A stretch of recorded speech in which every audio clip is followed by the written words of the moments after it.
The wind in the high Sierras doesn't just blow. It bites. It's a cold that goes looking for the marrow in your bones, and usually finds it. Elias Thorne was used to it. He lived in a cabin made of cedar and silence, miles from the nearest town, and that was exactly how he liked it. But that morning, the silence was broken. It wasn't a scream. This was a wet, rattling sound. The sound of a pair of lungs trying to bargain for air and losing the deal. Elias stopped mid-stride, his Winchester slung low across his arm. He looked toward the timberline, where the shadows of the pines stretched out like long, dark fingers over the snow. There, crumpled against a jagged outcrop of rock, was a splash of blue fabric that didn't belong to the gray and white of the mountain. He moved toward it, his boots crunching through the crust of the ice. He didn't run. Elias Thorne hadn't run for anything in 20 years. But he moved with the steady, lethal purpose of a man who knew that in the West, 5 seconds is the difference between a pulse and a corpse. He reached her, and his stomach did a slow, cold roll. She was young, barely into her 20s, her skin the color of a guttering candle. But it was her neck that made Elias grip his rifle tight. A leather strap, thick and cruel, was buckled so tight around her throat that the skin was bulging, purple and angry. It wasn't a noose meant to hang her. It was a vesting strap, a rancher's tool used to break stubborn colts. Her eyes flickered open. They were bloodshot, frantic, the eyes of a trapped animal. Her hands, raw and frostbitten, clawed at the leather. Her lips moved, but no sound came out except that terrible rattle. Elias knelt. He didn't offer a prayer. He didn't ask her name. He dropped his rifle, pulled a heavy Bowie knife from his belt, and slid the tip of the blade between the leather and her bruised skin. Steady, he breathed. His voice sounded like grinding stones. With a flick of his wrist, the leather snapped. The sound was like a pistol shot in the quiet woods. The girl's head fell back against the rock. She took a breath, a deep, shuddering gasp that sounded like a sob. Then another. She clutched at her throat, her chest heaving under a thin, tattered dress. "I can't." She wheezed. Her voice. Elias looked down at her. The strap was gone, but her lungs were still fighting. It wasn't just the leather. It was the fear. "It's loose, girl," Elias said, his voice level. "The air is free. Take it." He didn't know then that by cutting that strap, he just tied himself to a war. He didn't know that the man who put that leather on her was already coming. And he didn't know that the law in this territory didn't carry a badge of justice. It carried a receipt for services rendered. He carried her back. She weighed nothing, just skin, bone, and a heavy secret. Inside the cabin, the air smelled of wood smoke and dried tobacco. He laid her on the cot by the stove. He didn't call for a doctor. There wasn't one for 40 miles. And besides, Elias Thorne had patched up enough men in the Wilderness Campaign to know that a doctor was just a man who watched you die in a cleaner shirt. He built up the fire. The wood hissed. He put a pot of water on the stove and sat at a small, scarred table, cleaning his knife. He watched her. She had moved for 3 hours. Her breathing remained shallow, a rhythmic reminder that she was still among the living. When she finally stirred, the sun was beginning to dip, turning the snow outside into a field of bruised purple. She tried to sit up and winced. Her hand went to her neck. The bruising was dark now, a collar of shame left by a man who thought he owned her. "Drink," Elias said, handing her a tin cup of water mixed with a little honey. She took it with trembling hands. She drank slow, her eyes never leaving his. They weren't thankful eyes. They were wary. "Who did it?" Elias asked. She looked away. She didn't speak for a long time. Then she whispered a name that made the fire in the stove seem a little colder. Silas Vane. Elias didn't flinch, but he felt the ghost of an old anger stir in his gut. Silas Vane, the king of the Basin, a man who owned 10,000 head of cattle, and every politician from here to Boise. Vane didn't just buy land. He broke the people on it. "He says I stole from him," she whispered. "I didn't. I wanted to leave. No one leaves a Vane ranch." "My name is Elias," he said. "Sarah," she replied. "Well, Sarah, you're in my house now. And out here, Silas Vane's name doesn't carry as much weight as a lead bullet. If you're still here, sitting by the fire with Elias and Sarah, then you're the kind of soul who knows that the West wasn't won by the loud. It was won by the ones who stood their ground when the world told them to move. If this story is hitting you right in the chest, go ahead and hit that like button. It tells the algorithm that real stories, rough stories, still matter. And if you want to see if Silas Vane is about to find out what happens when you push an old man too far, hit that subscribe button. The storm is just starting. The next 3 days were a slow dance recovery. Elias went about his chores. He chopped wood, the rhythmic thwack of the axe echoing against the mountain. He checked his traps. He made coffee, black, bitter, and strong enough to jumpstart a dead horse. He didn't ask her questions. He knew that when a person's been treated like livestock, questions feel like more chains. Instead, he gave her tasks, small ones. Peel these potatoes, he'd say. Or, watch the bread in the oven.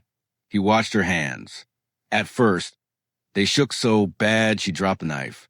But by the third day, she was steady. She started to move around the cabin, her steps quiet as a cat's. She cleaned the windows. She mended a tear in his old wool coat. They lived like two ghosts sharing a tomb, but the air in the cabin was changing. It felt lighter. "Why are you helping me?" she asked one evening. The sun was gone, and the only light came from the orange glow of the stove. "Vane will come," she said. "He has a man, a deputy named Miller. Miller isn't a lawman. He's a hound on a leash. Let them follow it," Elias said. He looked up, his pale eyes catching the firelight. "I've spent a lot of my life waiting for things to happen. I think I'm done waiting." That night, Elias didn't sleep in his bed. He sat in the chair by the door, his Winchester across his lap. He listened to the mountain. He heard the coyotes. He heard the wind. And then, just before dawn, he heard the sound he'd been expecting. There were 3 of them. They rode into clearing just as the first gray light of morning touched the peaks. Elias stepped out onto the porch before they could even dismount. He looked like something carved out of the mountain itself. Hard, gray, and immovable. The man in the middle was Silas Vane. He was dressed in a coat of fine wool fur, his face red from the cold and the whiskey he'd been drinking to keep it at bay. To his left was a younger man, a hired hand with a mean mouth. To his right was Deputy Miller. Miller wore a badge, but was pinned to a coat that smelled of greed. "Morning, Elias," Silas Vane called out. His voice was jovial, but his eyes were stones. "Long time since I've been up this high. Almost forgot how thin the air is." "It's thin enough," Elias said. "Keep your hands where I can see them, Miller. You too, Silas." The deputy smirked, his hand resting near his holster. "We're on official business, Thorne. We're looking for a thief. A girl stole some jewelry from Mr. Vane's estate. We tracked her right to your door." "She didn't steal anything," Elias said. "And the only thing you're tracking is the smell of your own rot." Silas Vane leaned forward over his saddle horn. "Elias, don't be a fool. You're an old man living on a piece of dirt I could buy with the change in my pocket. Give me the girl, and I'll forget I ever saw your face. Keep her, and I'll burn this shack with you inside it." Inside the cabin, Elias heard a small sound. The floorboard creaked. Sarah was standing just behind the door. He could feel her fear through the wood. "I don't think you heard me, Silas," Elias said. He cocked the Winchester. The sound was a sharp mechanical finality. Miller's hand moved. It was a fast draw, the kind of draw that earns a man a reputation in the saloons. But Miller was a town lawman. Elias Thorne was a man who had survived the slaughter at Mary's Heights. Elias didn't aim at Miller's heart. He aimed at the horse. The rifle barked. The deputy's horse screamed and reared, throwing Miller into the frozen mud. Before the hired hand could pull his revolver, Elias shifted the barrel and put a bullet through the man's shoulder. He went down like a sack of grain. Silas Vane sat frozen. He wasn't a fighter. He was a man who paid others to fight. He looked down at the barrel of the Winchester, which was now pointed directly at his throat.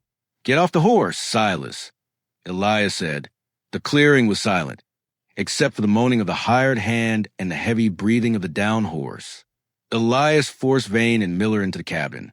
Sarah stood by the stove, her face pale, her hands gripped tight around a heavy iron skillet. When she saw Vane, she flinched, but she didn't run. "You're a dead man, Thorne." Miller spat, clutching his broken wrist where he'd hit the ground. "The High Sheriff will have a posse up here by sunset." "The High Sheriff is in Vane's pocket," Elias said. He sat at the table, the rifle still leveled at them, but he's a long way away. Right now there's just us and the truth. Elias looked at Silas Vane. The big man was shaking now. The fur coat didn't seem so grand in the dim light of the cabin. "Why the strap, Silas?" Elias asked. "Why try to choke the life out of a girl who just wanted to be free?" Vane sneered, a flicker of his old arrogance returning. "She's property. My father owned her father's debt, and she belongs to the ranch. That's the law of the land." "No," Elias said, "that's the law of the bully. And out here, the land has a way of balancing the scales." Elias reached into his pocket and pulled out the leather strap he'd cut from Sarah's neck. He tossed it onto the table. It landed with a dull thud. "Miller," Elias said, "you're a lawman. You saw this girl. You saw what he did. You're going to write a statement.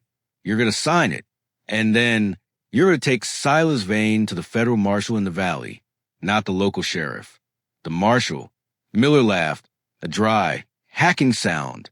"And why would I do that?" Elias leaned forward. His voice dropped to a whisper that carried the weight of a mountain. "Because if you don't, you aren't leaving this cabin. I'll bury all three of you under the pines, and the snow will hide the dirt until the spring. And by spring, the wolves will have made sure there's nothing left to find. You think the world cares about a missing deputy and a rancher who went for a ride in a blizzard?" Miller looked into Elias's eyes. He saw the truth there. Elias wasn't bluffing. He was a man who had already seen the end of the world, and he wasn't afraid to go back there. The tension in that room is thick enough to cut with a knife. This is the moment where the badge meets the bullet.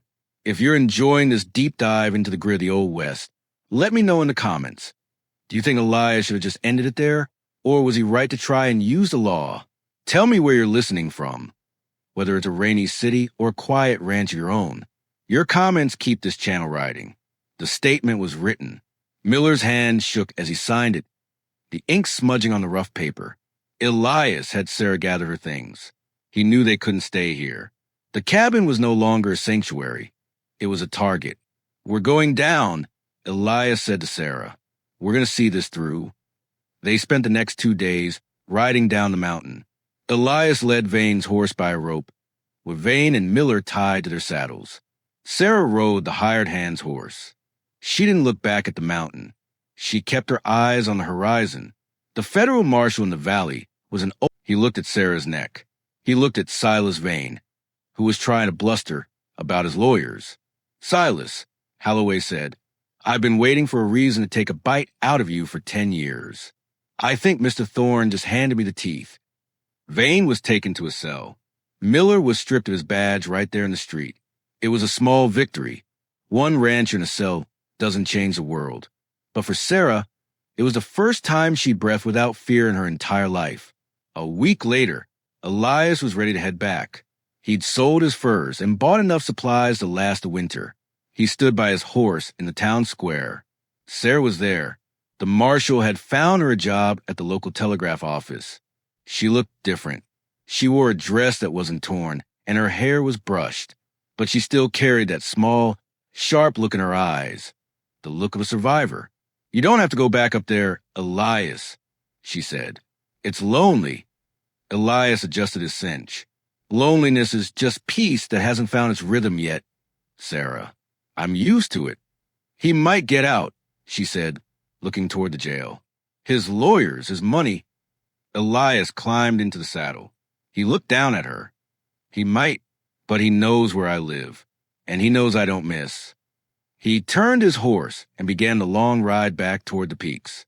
As the town faded behind him, the air began to grow cold again. He felt the familiar bite of the wind. He felt the weight of his years. But as he looked up at the mountains, he realized he didn't feel the weight of his memories anymore. For the first time in a long time, the silence didn't feel like a tomb. It felt like a home. Out here in the West, justice isn't a thing that's given to you. It's a thing you have to cut out of the world if this journey touched something in you. Hit that like button and share it with someone who needs to remember that courage doesn't always roar. Sometimes it's just a quiet man with a Winchester. Subscribe for more tales from the dusty trails and the high peaks. Until next time, keep your powder dry and your eyes on the horizon, 'cause out here, the stories never really end. They just keep writing.